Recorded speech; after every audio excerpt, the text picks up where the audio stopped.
检查不出问题不收费，检出问题了在这里维修也不收检查费。然而检出问题了不在这里维修的要收检查费，这是汽修工的定律。日产天籁开慢的时候，底盘偶尔一响，这段时间经常偶尔，听起来是后面传来的。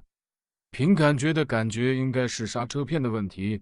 拆第二块的时候才发现故障点了，故障点就是这里了，比较轻微，不仔细看还看不出来。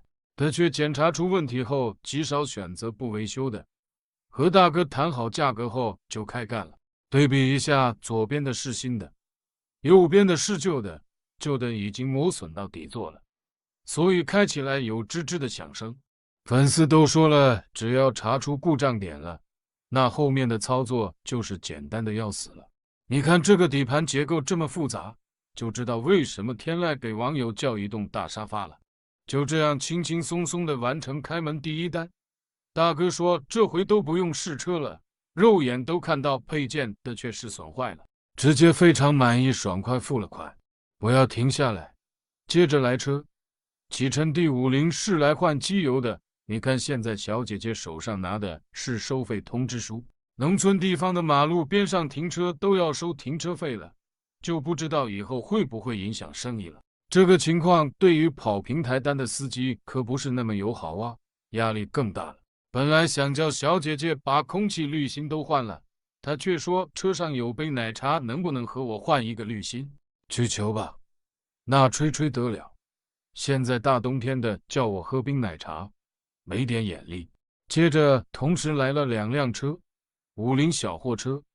地摊小哥说买车回来后 4S 都没去过，现在才第一次换机油。我看了一下，这个机油滤芯是2024年1月的，那也1年了吧？感觉小哥应该说的是真话。你看这个发动机外壳也是崭新崭新的，正时盖有点不同，配这种发动机的小货车还真第一次见。不过这种摆地摊的经常到处跑，1年才换一次机油，确实不太好。你看，就这种小货车，2辆都是同一时间买的，现在保养也是一起过来，甚至换好机油了也是一起过来付款，这友谊也太好了吧！说起友谊这个词，我就会不由自主地联想起下一句话，就是小船说翻就翻。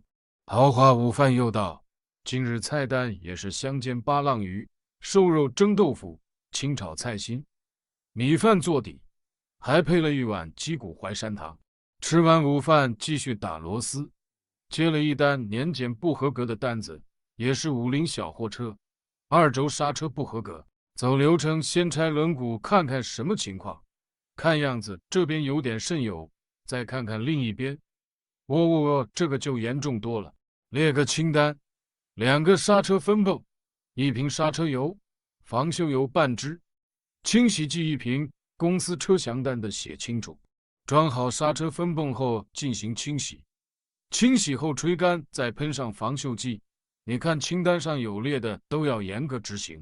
检测站快下班了，必须得赶在下班前回去复检。你看现在好了吧？50的车1辆接1辆，又是50小货车。地摊大叔是要求来换机油的。你看这款的发动机和早上的是不是完全不一样？有没有发现一个情况？凡是摆地摊的大部分人选择了50小货车，做快递的都是50面包车，跑货拉的都是长安货车。